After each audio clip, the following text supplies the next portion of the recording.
पौराणिक आणि ऐतिहासिक काळापासून नाशिकला प्रमुख धार्मिक क्षेत्र म्हणून ओळखलं जातं.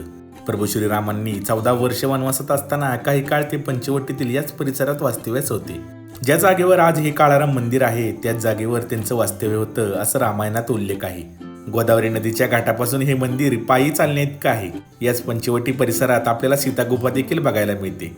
या मंदिराला चारी दिशेने 4 दरवाजे आहेत. मंदिराला चारी बाजूने भक्कम तटबंदी आहे. हे संपूर्ण मंदिर काळ्या पाषाणातील आहे. पेशव्यांची सरदार रंगराव वडेकर यांनी इसवी सन 1782 मध्ये जुन्या लाकडी मंदिराच्या जागेवर हे मंदिर बांधलं. या सभामंडपात छोटंसं हनुमानाचं मंदिर आहे.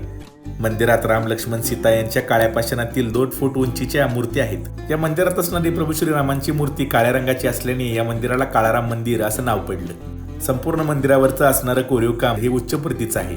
या मंदिर परिसरात गणपतीचं आणि दत्तगुरूचं देखील छोटंसं मंदिर आहे. तुम्ही जर नाशिकला येत असताल तर या काळाराम मंदिराला तुम्ही नक्की भेट द्या.